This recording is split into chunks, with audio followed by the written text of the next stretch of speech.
Hello and welcome back to another episode of A Weekly Waypoint. Today, we are playing Genshin Impact, which I am very new to, but I've heard good things and I've heard bad things, and we're going to get into all of that alongside my first impressions. But Genshin Impact is a game which has just been released on Xbox. I'm playing the Xbox version. I've had the ability to play the PC version or the PS4 version ever since it released. I just haven't, mostly because I moved on from my PS4 shortly after release. I did actually play the release on PS4.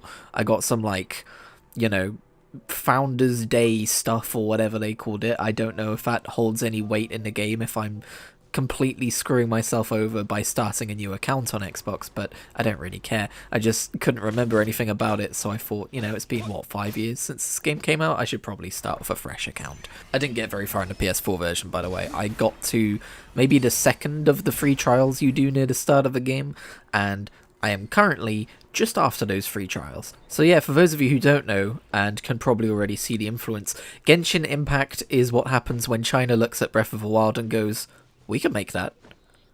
We could monetize the shit out of that. Genshin Impact is a gacha game, so if you are the kind of person who finds it difficult to resist, microtransaction drives in games, which are arguably, in fact, when it comes to gacha, it's not even arguably, which are like pay to win or pay for huge advantage, like in Genshin, I would recommend that you do not try this game. If you like the look of this gameplay and you think, man, that looks really good, and you don't have access to a Switch or Breath of the Wild or Tears of the Kingdom or anything like that, I would recommend you instead go and look up Immortals Fenyx Rising, which is Ubisoft's take on Breath of the Wild, and is also a very good game and does not have any microtransactions beyond just some story DLC. But if, like me, you are lucky enough to have the brain chemistry to resist a pull of gacha, Genshin Impact might be worth checking out on a free-to-play basis, because from what I've seen so far and from what I've heard from talking to friends who play this game, the story content and the open world content and all of that seems pretty much just free because they make their money on the heroes side of things. Obviously, I am still near the start of the game when they are trying to put their best foot forwards and make the first best impression, so I don't necessarily know how well this holds up over time as we get to further in endgame and late zones and stuff like that.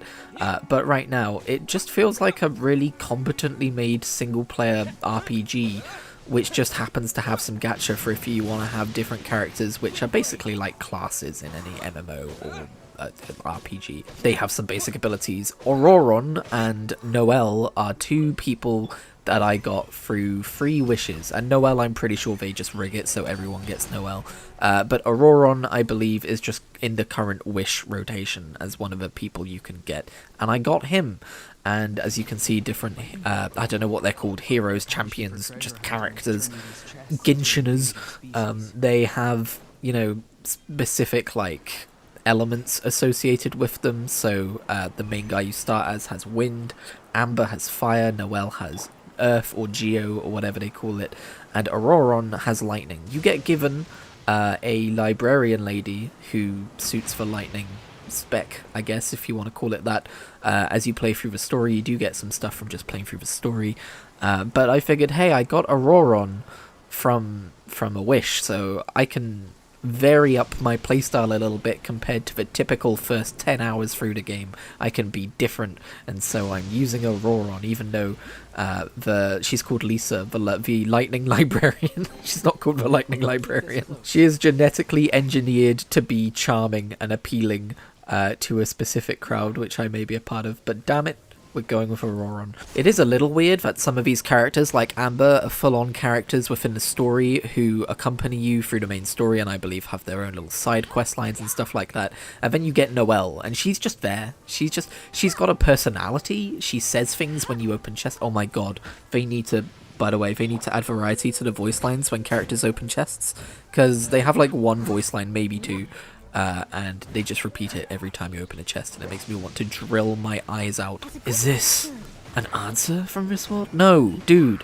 It's like 2 experience orbs and a sword you're never going to use. Don't think about it too hard. But yeah, Noelle, beyond her kind of ambient personality and voice lines and stuff, she just kind of exists. She's not part of the story. I don't know if she shows up later as a character we actually meet in the story, but for now, I just kind of have her in my roster, and she just kind of showed up without any explanation. Same with Auroron, who I believe probably belongs to one of the later zones in the game by some of the things he's said. Anyway, that being said, I really like the overall, I mean, it's supposed to be appealing, right? That's how they get their hooks in you with the whole gacha monetization. But I like the idea of just collecting these different characters, leveling them up, speccing them out, and just having like a little roster of people with their different personalities and their different designs and the way they play being different.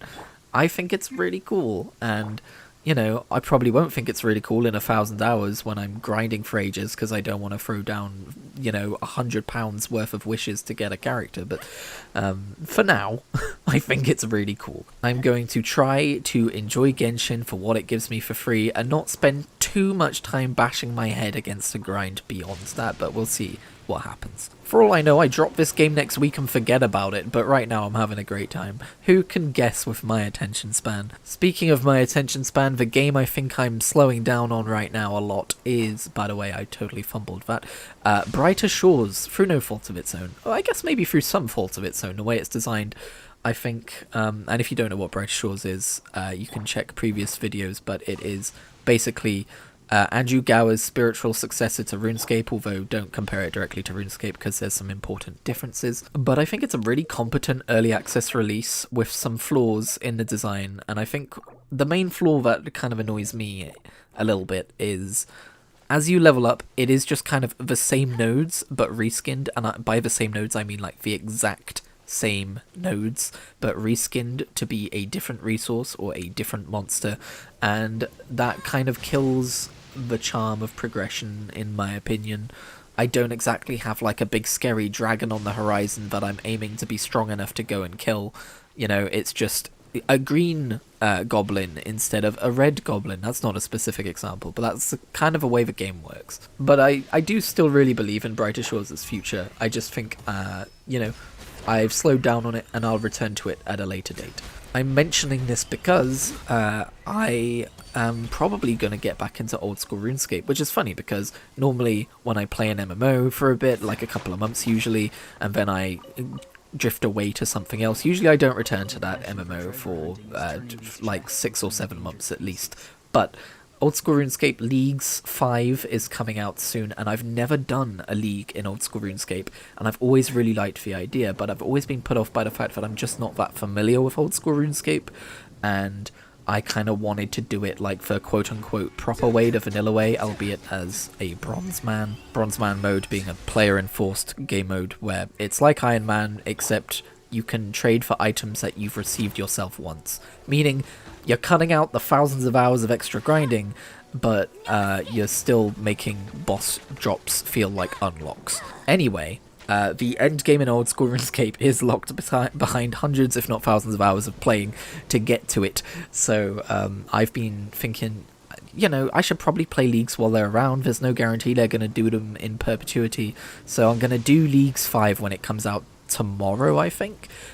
There's currently a Humble Bundle offer for RuneScape membership for like £1.50 off or something, and you get like some cosmetics in RuneScape free, so I picked that up. But the whole thing of Leagues is there's accelerated XP rates, and there's you unlock different parts of the game as you play through in an order that you like, whereas normally you just like play through them as usual. In this way, they're like literally locked off. I think everyone's an Iron Man for the first 2 months, they said, which makes me think that maybe these servers stay open afterwards. I'm not sure. My impression was just that they suck around for a couple of months and then stop doing it, but the phrasing was weird on that. But you can also get these relics which like modify certain parts of the game. Basically it's RuneScape with mutators on, and that sounds really cool. I've decided I'm done with watching these leagues pass me by and watching Hanani play through it or watching Jimmy play through it, these old school RuneScape creators that I watch, and I'm gonna do it myself, goddammit. And I've been talking to people and they're saying it's actually a really good way to learn the late game stuff in old school RuneScape because you get to it faster.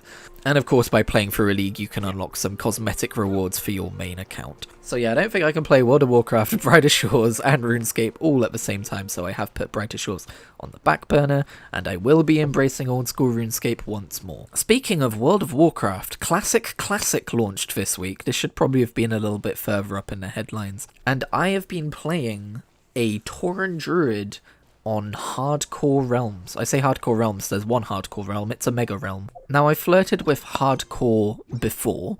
There's a video on this channel in which I played through the PTR on I think it was a human mage called Camiguin. And the whole idea was, could she outlast the PTR? Could I level her up as much as I could until the PTR went down without her dying? And if you want to know the results of that, you can check out the video. But yeah, I haven't really touched hardcore World of Warcraft since then, despite meaning to. I mean, I've played a little bit of it. I think I played a bit on a stream at one point. But I have since found out that basically, if you die in hardcore mode, while of course you can never resurrect, you can transfer your character for free to the non-hardcore realms, meaning that you might as well start the game in hardcore mode, right? It's a fun extra little challenge to see how far you can get on each new character without dying, and to be among people who have also never died. Of course, it's not quite as obviously simple as that. You are, of course, playing on a different realm to what you'll eventually be playing on if you do die early on. And the nature of playing on hardcore mode does mean that you'll be approaching situations with a different mindset, you'll be more cautious, you'll be planning ahead of time a little bit more, and if you're playing self-found mode like me, you may be investing a little bit more time in professions. That being said, I think Classic WoW's professions remain my favourite manner of professions in World of Warcraft ever. I don't think they've ever done professions better than they did in Classic WoW. They just felt so integral to the experience. To this day, when I look at professions in retail, all I see is just something that's a time sink to grind for gold, and I don't want to do that. Whereas in Classic WoW, they actually feel impactful to your gameplay style. You're making your own potions to survive fraught combat encounters, or you're making your own armor to get a little bit of more survivability. You know, I think because the game was harder, professions were just better. But yeah, I decided on a Tauren Druid because I've never been much of a Horde. I've always been Alliance in that game. And I think one of the ways I can embrace the whole Horde thing a little bit better is by just playing it in Classic, when, you know, the vanilla zones, you spent more time in them, you got to know them better, you know, it just felt more immersive in general, I think. Don't get me wrong, by the way, I'm not like a Classic evangelist. I actually play retail mostly, and I think that there's a lot with the vanilla gameplay style which is to be desired. Like, it is a needless repetitive grind that is overly difficult, but at the same time, the fact that it is those things means that other things can feel a little bit better, like, you know, immersiveness and professions. This is why I play both. Both are good for different reasons. This is why I play RuneScape and old school RuneScape. Which flavour of ice cream is my favourite? Neapolitan, thanks for asking. It's actually not, but it's a good metaphor, so shut up. And yeah, I've always loved Mulgore, and I've always wanted to spend more time with like a Tauren character within their culture, within their zones, that kind of thing. And I'm absolutely loving it, if I'm honest. It's really, despite it being, you know, full of tension and peril because I'm in hardcore mode, and there's still those like, oh shit, I just pulled an enemy and pulled a second enemy that was hiding behind a tree that I didn't see, or there was a rare hiding behind a box I didn't see at one point, which nearly did me in. It somehow still manages to remain a chill experience, and I've just been talking to people in zone chat and having a pretty decent time. Zone chat is of course a varied experience, but I've actually been having some pretty good conversations. My character is called Hoof-Hearted because it is a half-hearted attempt at a hardcore run, and it's not the other thing that it might sound like. It's definitely not. You've just got a crass brain. I'll probably have to change that name when I transfer to, or if I die and transfer to normal servers, but if I don't, it's fine, we'll just keep it. While we're talking about games that I played this week, I should mention I've also played some more Dragon Quest III. I did make a video this week talking about scaling back some of my kind of edited gameplay video efforts due to some health reasons, but also just kind of like reevaluating how I spend my time, how much time I spend on certain things, and if they're still bringing me as much joy as I used to, that kind of thing. Ultimately, I've been thinking about this more as the week's gone on, and it does still bring me joy, but just the overwhelming amount of like gameplay clips I had in my backlog to make videos out of was getting a little bit much. So I think I'm going to try and limit which games I'm making videos in, and those games are going to be limited to like the MMOs like World of Warcraft and RuneScape and that kind of thing. They're going to be limited to the occasional favorite single player RPG like Oblivion and Skyrim, and also like quirky things like, you know, the leaf green randomizer I was doing, you know, just like, you know, potential hardcore playthroughs of single player games, just things which are a little bit different. But I think I made a good choice, because Dragon Quest III is, and I must apologise if you did enjoy the Dragon Quest III video, because there's not going to be a sequel. There will be occasional clips in Miscellaneous Shenanigans and on my Blue Sky profile if you want to follow me at Kritigri. .bluesky.com or whatever the default handle is. I'm going to normalize posting some just like raw 30-second gameplay clips there, but I think sitting there and like doing the voices for all of the characters, just in case I happen to have a reaction to something they said, and like trying to keep in mind like taking clips of important story moments and trying to find something funny to say about them, I think it's deviated a little bit too much from my original kind of like game plan when it came to making videos, which was just, I used to just upload individual 30-second clips to a YouTube channel, a different YouTube channel in this one, and then one day I got the idea of sticking them together. But because I was sticking them together, suddenly I was kind of creating a narrative within the video as to what was happening, or trying to force jokes to match certain important moments in games. And it went from me playing a game and taking the occasional video clip of something I liked to me actively making a video in every game I was playing, and I think that was contributing to me not necessarily burning out on making videos as much as it was me burning out on the games I was playing. Like, I noticed after I finished, I mentioned this in the video, but I noticed I was really enjoying Dragon Quest III, and then I made a video for it, and then I couldn't be bothered to continue playing Dragon Quest III because I just regurgitated all of my gameplay back into my own eyeballs and ears a few times through editing and the watch test and that kind of thing. And I found that when I deleted the clips for the potential second video I was making and just went back to the game and played it, not reading any of the voices, not expecting myself to come up with any dumb jokes or anything like that, just playing the game and enjoying it for what it is, I had a much better time. So hopefully that makes sense to people who have never done the YouTube thing. I apologise if you were looking forward to another Dragon Quest III video. Funnily enough,